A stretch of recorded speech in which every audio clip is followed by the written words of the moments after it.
Al Salvatore Perdighizzi di Gioiosa Marea va in scena una gara dal profumo d'alta classifica tra Torre Grotta e Nuova Rinascita, valida per l'8ª giornata del campionato di promozione. La squadra di mister Giannicola, giunta reduce dal pareggio esterno sul campo del Nicosia, vuole tornare alla vittoria per dare continuità al proprio percorso. Dall'altra parte la Nuova Rinascita arriva carica di entusiasmo dopo il convincente 3-0 casalingo rifilato al Gepi Faranda di Patti. Le due formazioni si presentano appaiate a quota 8 punti, pronte a contendersi un successo e potrebbe dare il giusto slancio in classifica. Grazie all'ausilio delle immagini passiamo a raccontarvi il film di questa sfida, che si apre al 10° con Scarbaci che serve Cabrera, cross per Neres, para Raimondi sulla ribattuta, però gonfia la rete D'Amico per il vantaggio ospite dopo 10 di gioco. Al quarto d'ora punizione di Giordano dal limite, bloccata dall'estremo difensore della Nuova Rinascita in Ferrera. Giro di boa alla prima frazione di gioco, la difesa locale rilancia su Scarbaci che calcia bene, sfera però deviata in corner. 2 minuti dopo la mezz'ora torna ad offendere il Torre Grotta con Giordano che innesca Isgro, palla per Morabido che dal limite prova ad armare il mancino che sorvola però la trasversale dei pali. 6 minuti più tardi ancora Gele Morabido apre per Viscuso, cross per Isgro che di controbalzo ci prova col mancino sparacchiando alto.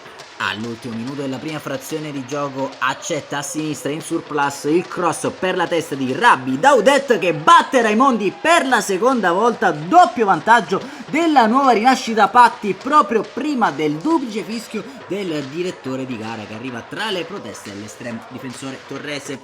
Inizia con un doppio cambio per il Torre Grotta, la ripresa dentro Impalà e Battaglia in luogo di Giordano e Bonasera sortiranno gli effetti sperati i cambi. Infatti il lancio di Leo per la testa di Isgro, il quale serve Morabido che anticipa tutti e riapre la gara, il prodotto del settore giovanile torrese ultimo a mollare per i suoi.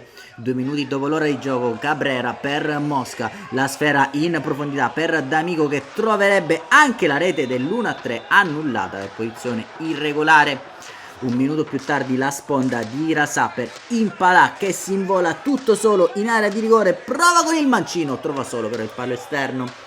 Al 68esimo Rabbi Daudet duetta con Accetta, l'11 ospite autore del gol dello 0-2 ci prova con il destro calciando alto sulla traversa.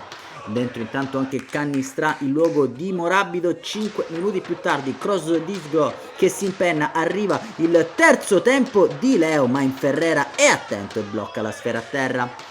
All'80esimo termina la partita di Viscuso, inizia quel di Mondo, scampoli di gara anche per Raimondo nel finale, alto prodotto del settore giovanile torrese in luogo di Spadaro. Secondo minuto di recupero, lancio di Crisafulli per Rasà, sponda per Leo che stoppa bene ma calcia fuori di pochissimo. L'ultima occasione però è di marca pattese, Accetta, lancia Lopresti che colpisce il legno a tu per tu con Raimondi, evitando così guai peggiori al Torre Grotta. Termina così la sfida del comunale Perdighizzi di Gioiosa Marea Blitz della Nuova Rinascita Patti. Un saluto allora amici appassionati, appuntamento come al solito alla prossima.